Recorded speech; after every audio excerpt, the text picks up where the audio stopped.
صدیوں سال پرانی کہانی ہے۔ دمشق کے کسی صحرائی علاقے میں ایک بوڑھی عورت رہا کرتی تھی جو کئی مدتوں سے ایک شدید بیماری میں مبتلا تھی۔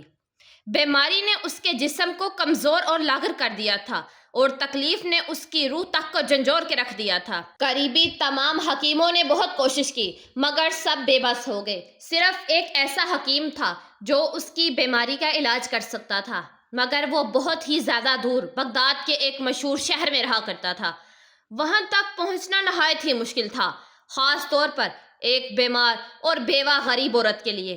اس زمانے میں اگر آپ سمجھنا چاہیں تو یوں سمجھیں کہ جیسے کوئی شخص پاکستان یا انڈیا میں کسی خطرناک بیماری میں مبتلا ہے اور اس بیماری کا واحد ماہر ڈاکٹر صرف امریکہ میں ہو۔ ایک غریب انسان کے لیے فاصلہ، خرچہ، ویزا سب کچھ ناممکنات میں شمار ہوتا ہے۔ اسی طرح اس زمانے میں بھی بغداد جانا کسی خواب سے کم نہ تھا۔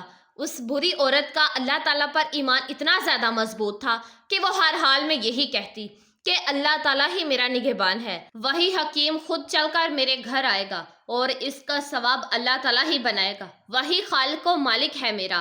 لیکن یاد رکھیں، اللہ تعالیٰ کی قدرت کا کوئی ثانی نہیں، وہ جو چاہے جب چاہے جیسے چاہے کر سکتا ہے۔ وہ ناممکن کو بھی لمحوں میں ممکن بنا دیتا ہے اور ایسے اسباب پیدا کر دیتا ہے جن کا انسان تصور تک بھی نہیں کر سکتا۔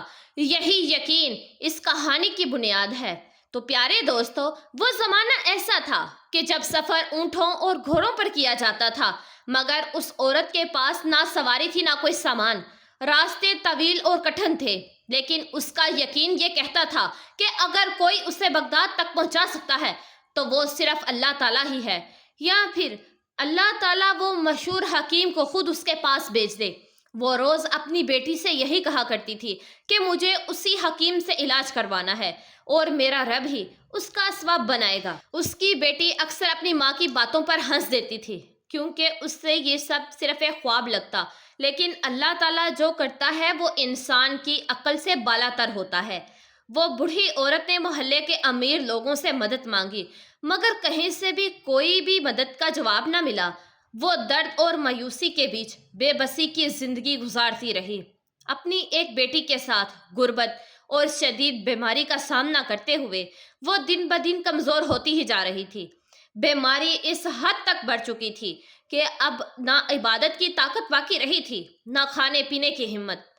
کبھی کھانا کھا لیتی تو کبھی صرف پانی پر ہی گزارا کر لیتی، مگر ان سب کے باوجود اس نے اللہ تعالیٰ کے دربار کا دروازہ کھٹکھٹانا نہ چھوڑا۔ وہ ہر وقت اپنے رب سے شفا کی دعا مانگتی رہی، یقین کے ساتھ، صبر کے ساتھ۔ وقت گزرتا رہا اور پھر ایک رات ایسی آئی جب ہر طرف سناٹا چھا چکا تھا اور سارا محلہ نیند کی آغوش میں تھا۔ اچانک سے دروازہ زور سے کھٹکا۔ باہر سے ایک آواز آئی، بہن، کیا کچھ دیر کے لیے مجھے جگہ مل سکتی ہے؟ صبح تک رکنا ہے۔ اس عورت نے سوچا کہ شاید کوئی مسافر ہے جو اس انسان وقت میں مدد کا طلبگار ہے۔ اس نے دروازہ کھولا تو باہر دو اجنبی مرد کھڑے تھے۔ ان کی حالت نہایت ہی خراب تھی، ایسا لگتا تھا کہ لمبے پیدل سفر کی تھکن میں ان کے جسم اور چہرے سے رنگ نچوڑ لیا ہو۔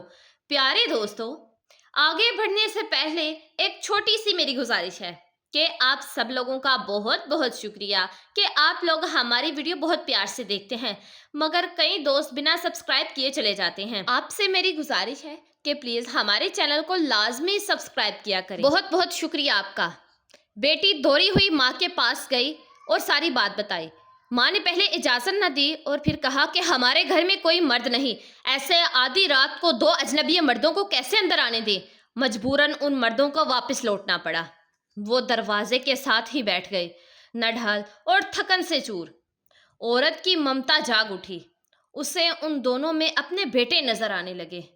دل بھر آیا اور اس نے اپنی بیٹی سے کہا کہ بیٹی، انہیں اندر بلا لو مگر دوسرے کمرے میں رکھو، کھانے پینے کا انتظام بھی وہی کر دو، زیادہ بات چیت سے گریز کرنا۔ اللہ تعالیٰ نے انہیں ہمارے گھر پر بھیجا ہے، یہ ہماری آزمائش ہے، ہمیں خدمت کرنی ہے، لیکن اپنی حیا اور پردے کا خیال رکھتے ہوئے۔ کچھ وقت گزرا اور پھر وہ بوڑھی عورت کی بیٹی نے گھر میں جو کچھ بھی موجود تھا اس سے سادہ سا کھانا تیار کیا، پانی دیا اور پھر دونوں مسافروں کے لیے دوسرے کمرے میں سونے کا انتظام کر دیا۔ دونوں مسافر کمرے میں جا کر سو گئے، جبکہ اس بوڑھی عورت نے رات بھر درد سے کانپتی رہی۔ نیند آنکھوں سے کوسوں دور تھی۔ وہ فریادیں کرتی رہی اور دل ہی دل میں ان اجنبیوں پر بھی نظر رکھے ہوئے تھی۔ صبح کی اذان ہوئی، دونوں مسافر اٹھے، وضو کیا، نماز ادا کی اور جانے لگے۔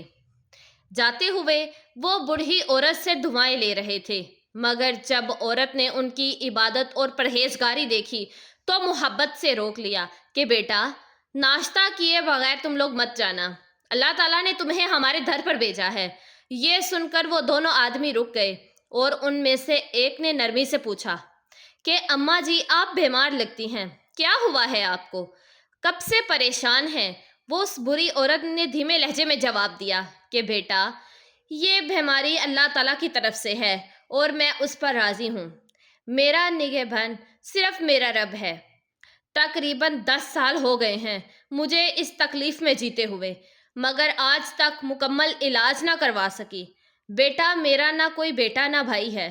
شوہر بھی 10 سال پہلے اللہ تعالیٰ کو پیارے ہو گئے۔ بس میری ایک ہی بیٹی ہے اور میرا اللہ ہے، وہی میرا سہارا ہے۔ اس بری عورت نے تھوڑا توقف کیا، پھر تکلیف بھری آواز سے بولی کہ بیٹا، بغداد میں ایک بہت مشہور حکیم ہے، سنا ہے کہ اس کے علاج سے کئی لوگ اللہ کے حکم سے شفا پا چکے ہیں۔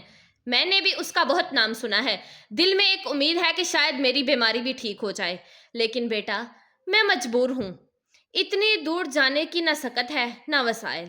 یہ سن کر دونوں مسافروں میں سے ایک دوسرے کو چونک کر دیکھا، جیسے وہ کچھ جانتے ہوں یا کسی حقیقت سے واقف ہوں۔ خاموشی سے عورت کی باتیں سنتے رہے۔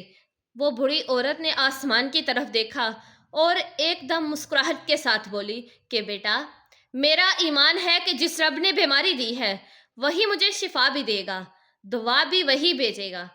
بندہ تو بس کوشش کرتا ہے، اور جو میرے بس میں تھا وہ میں کر چکی۔ اب سب اس رب کریم کے سپرد ہے۔ بالآخر ایک آدمی آگے بڑھا اور نرمی سے بولا کہ اماں جی، اگر میں یہ کہوں کہ اللہ تعالیٰ نے آپ کی دعا قبول کر لی ہے تو آپ کو کیسا لگے گا؟ اس بری عورت نے حیرت سے اس کی طرف دیکھا اور دھیمی آواز میں کہا کہ کیا مطلب بیٹا؟ میں تو کچھ سمجھی نہیں۔ اس نے مسکرا کر جواب دیا کہ یہ دوسرے صاحب یہی بغداد کے مشہور حکیم ہیں اور اللہ تعالیٰ نے ہی ان کو آپ کے لیے یہاں بھیجا ہے۔ ہم دونوں ایک خاص جڑی بوٹی کی تلاش میں دمشق آئے تھے، گھوڑوں پر سفر کر رہے تھے۔ رات کو جب ٹھہرنے کا وقت آیا تو گھوڑے اچانک سے ڈر گئے اور ہمیں شہر سے بہت دور لے گئے۔ پھر راستے میں ہم دونوں گھوڑوں سے اتر گئے اور ساری رات اندھیرے میں بھٹکتے رہے۔ بہت زیادہ سفر کے بعد آپ کا گھر قریب لگا اور ہم یہاں پر آ گئے۔ اللہ تعالیٰ کی مرضی سے ہم آپ کے پاس پہنچے ہیں۔ اب انشاءاللہ آپ کا علاج ضرور ہوگا۔ آپ بالکل فکر مت کریں اماں جی، اللہ تعالیٰ نے آپ کی فریاد سن لی ہے۔ یہ سب کچھ کسی معمولی اتفاق کا نتیجہ نہیں، کیونکہ نہ میں آپ سے واقف ہوں نہ آپ ہم سے، بلکہ یہ سب تو اس رب کی رحمت کا اشارہ ہے۔ لہٰذا دونوں مسافروں نے ناشتہ کر لیا، پھر بری عورت کا مکمل علاج چیک اپ کیا اور پھر رخصت ہوتے وقت ان میں سے ایک نے کہا کہ اماں جی، آپ فکر مت کریں، آپ کا علاج اب یہیں گھر پر ہی ہوگا۔